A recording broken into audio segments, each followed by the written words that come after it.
वृत्त पढ़ाई। वृत्त पर ध्यान देता, वृत्त कैसे बना, पहले वृत्त का परिभाषा। जैसे कि कोनो बिंदु बा, एजा खूटा बा, गाय तू बांध देना, आ एक रस्सी 3 मीटर दूरी पर बा, ए मीटर दूरी पर बा, आर मीटर दूरी पर, कौन जरूरी नहीं कि ए मीटर दूरी पर बा। एक गाय बदल बा ऐसे चलती है कि रस्सी का हमेशा दूरी बरोबर रहे, ये बरोबर रहे, ये बरोबर रहे, बरोबर रहे, बरोबर रहे।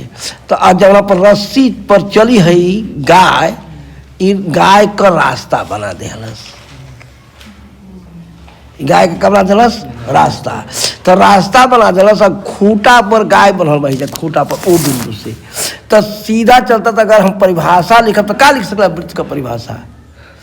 एगो खूटा बा, है रस्सी 3 मीटर की दूरी बा, तो 4 गो दूरी बरोबर बा। अगर ए मीटर दूरी बा तो कुल ए मीटर बा, ए मीटर बा, ए मीटर बा। तब ई गाय का चले कहीं रास्ता हो गई। तो बिंदु पथ का लिखल जा सकेला कि वृत्त उस बिंदु का बिंदु पथ है, वृत्त उस बिंदु का बिंदु पथ है जो एक नियत बिंदु से सदैव बराबर दूरी पर चलता है। वृत्त उस बिंदु का बिंदु पथ है जो एक नियत बिंदु से सदैव बराबर दूरी पर चलता है। निश्चित बिंदु को केंद्र, निश्चित बिंदु को केंद्र और निश्चित दूरी को, हाँ, निश्चित दूरी को त्रिज्या कहते हैं। तब वृत्त का परिभाषा लिखा जाए।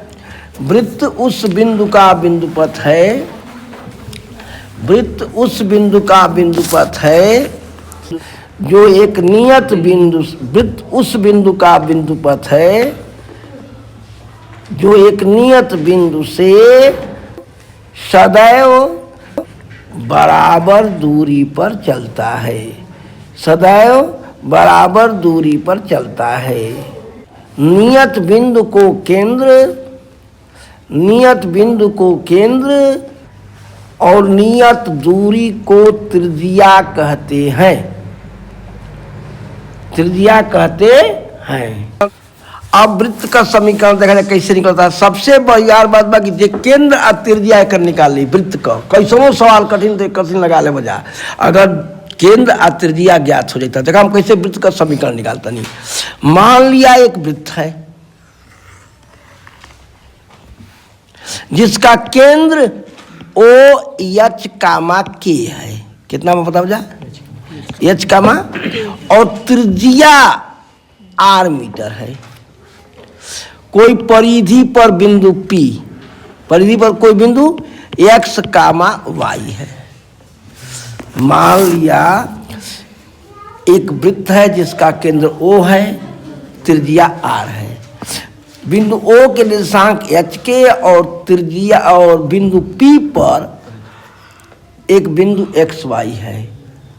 तो OP बराबर R, ठीक।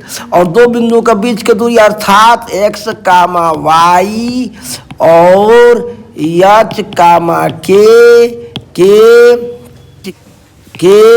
बीच की दूरी त्रिज्या r होगी।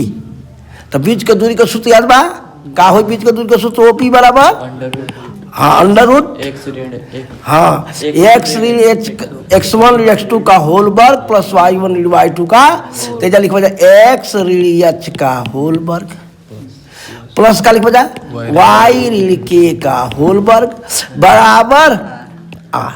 दोनों पक्षों का वर्ग करने, दोनों पक्षों का वर्ग करने पर का सूत्र हो जाई x माइनस एच का whole square plus y minus k का होल स्क्वायर बराबर आर स्क्वायर। यह वृत्त का समीकरण। x माइनस एच का होल वर्ग प्लस y माइनस के का होल वर्ग बराबर आर स्क्वायर। अगर मान लो जा कि h आके 0 हुआ, h बराबर 0, k बराबर 0 मान लो के, तो जब h बराबर 0 k बराबर 0 हो जाए तो क्या हो जाए? X square plus y square बराबर आर स्क्वायर। यह उस वृत्त का समीकरण है जिसका केंद्र केंद्र 0 कामा और त्रिज्या आर है, त्रिज्या आर है। यह उस वृत्त का समीकरण है जिसका केंद्र 0 0 और त्रिज्या आर है। अतः आप सूत्र लिख ला जा, उस वृत्त का समीकरण जिसका केंद्र एच के और त्रिज्या आर है, उस वृत्त का समीकरण जिसका केंद्र एच के और त्रिज्या आर है, एच के और त्रिज्या आर है, तो वृत्त का समीकरण x माइनस एच का होल वर्ग, तो वृत्त का समीकरण x माइनस एच का होल वर्ग प्लस वाई ऋण के का होल वर्ग, x माइनस एच का होल वर्ग प्लस वाई माइनस के का होल वर्ग बराबर आर स्क्वायर। लिखा गई। अच्छा, यदि वृत्त का केंद्र 0 0 हो तो वृत्त का समीकरण, यदि वृत्त का केंद्र 0 0 हो तो वृत्त का समीकरण, वृत्त का समीकरण लाइन के छोड़ दे बजा, x square plus y square बराबर r square, x square plus y square बराबर आर स्क्वायर। अगला लिख जा, वृत्त का व्यापक समीकरण, वृत्त का व्यापक समीकरण, वृत्त का x square plus y square plus 2gx plus 2fy plus c बराबर 0। वृत्त का व्यापक समीकरण x square plus y square plus 2gx plus 2fy plus c बराबर 0, जिसका केंद्र माइनस जी माइनस एफ, केंद्र माइनस जी माइनस एफ तथा त्रिज्या, त्रिज्या तक लाइन छोड़ दो, त्रिज्या करणी में g square plus f square सी, जी स्क्वायर प्लस एफ स्क्वायर सी। केंद्र का बताओ यहाँ माइनस जी माइनस एफ, त्रिज्या करणी में g square plus f square minus c. अगला, वृत्त का प्राचल समीकरण, वृत्त का प्राचल समीकरण, वृत्त का प्राचल समीकरण x cos theta y sine theta. हाँ, वृत्त का प्राचल समीकरण क्या हटा दे, गलत बा। वृत्त का प्राचल समीकरण, प्राचल समीकरण जिसकी त्रिज्या a है, जिसकी त्रिज्या a है, लिखा जाए वृत्त का प्राचल समीकरण जिसकी त्रिज्या a है, a cos theta a sine theta, a cos theta a sine theta. प्राचल का है नाम भाई, ध्यान दे जा, प्राचल नाम ऐसे एक वो अज्ञात राशि में केवल थीटा। अब इसे हम वृत्त निकाला, हई भुज के क्या कहला जाए, एक्स कहला जाए, एक्स बराबर, अच्छा वाई बराबर, तो दोनों का वर्ग करके जोड़ा जाता, एक्स बराबर एक cos theta y y sine theta, x square plus y square a square cos square theta a square sine square theta. तो x square plus y square a square common ले लगा, cos square theta plus sine square theta, तो x square plus y square बराबर a square. आगे मुख्य वृत्त का समीकरण जिसका केंद्र 0 0 त्रिज्या ये, केंद्र 0 0 त्रिज्या बोला जा ए है, यह वृत्त का समीकरण। हाँ लेकिन प्राचलिक न भइल, बिंदु से जो xy मानेंगे पड़ेगा, xy तो उड़ावे के परोसे मतलब नहीं, मैं xy निशांग न है xy। अब एगो सवाल लेके देखा कुल लगे बच पहला सवाल, पहला सवाल एकदम आसान सवाल। पहला बोलते लगे बजा, केंद्र -3,2 तथा त्रिज्या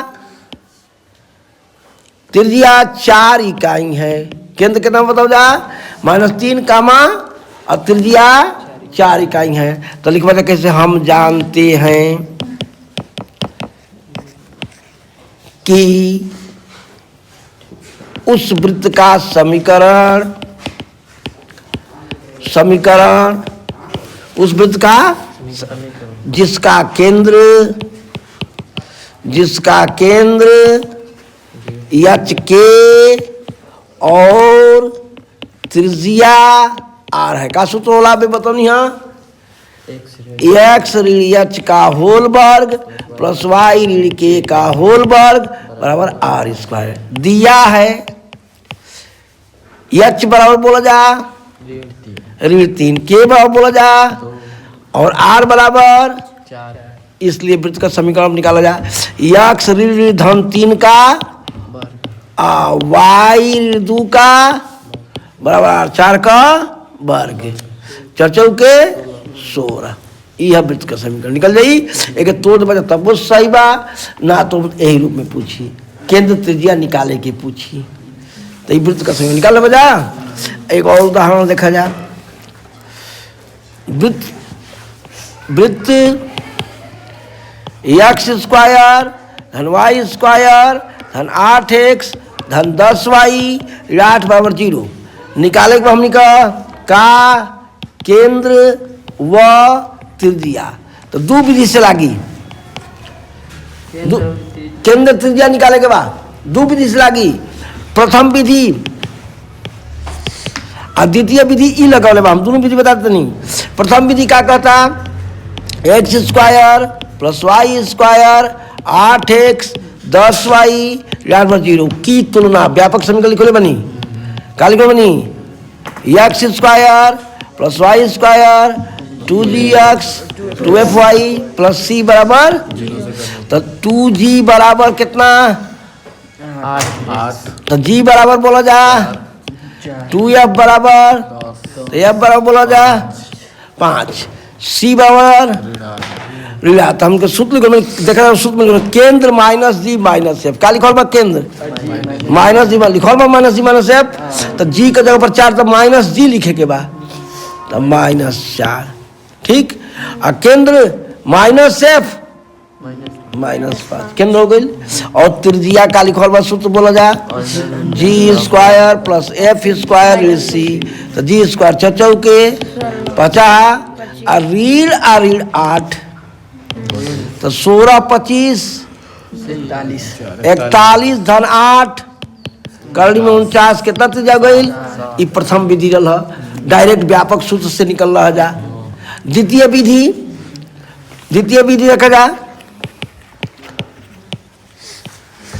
x square plus y square धन 8x धन 10y 8 बराबर पूर्ण वर्ग हम करब एक्स स्क्वायर धन 8x वाई स्क्वायर धन 10y 8 बराबर 0। अब सूत्र याद बना a धन b का होल वर्ग a वर्ग धन b वर्ग धन 2ab।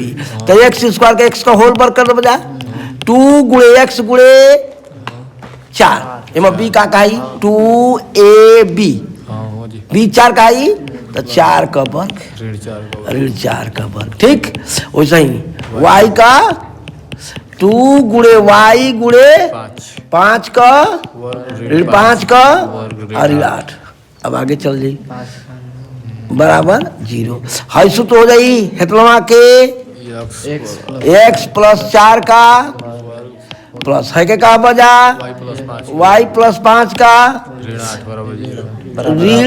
16 ऋण 25 ऋण 8 बराबर 0 इतना हुई है ऋण 16 ऋण 50 तो जो x धन 4 का होल वर्ग धन y धन 5 का होल वर्ग ऋण 49 बराबर 0। तो ये x प्लस 4 का होल वर्ग y प्लस 5 का होल वर्ग और 49 बराबर लिख सकल जा 7 का की तुलना x माइनस h का होल वर्ग y माइनस k का होल वर्ग r स्क्वायर से करने पर तो का हो जी कर जाता h बराबर ऋण 4 k बराबर ऋण 5 r बराबर 7। अतः केंद्र कितना हुई बोला जा -4 -5 त्रिज्या 7। ऐसे सवाल लगी तो उनको उदाहरण मूल उदाहरण पर सवाल ही बा तो एमा से सवाल लगी वजह चले को सवाल बोलते लगी वजह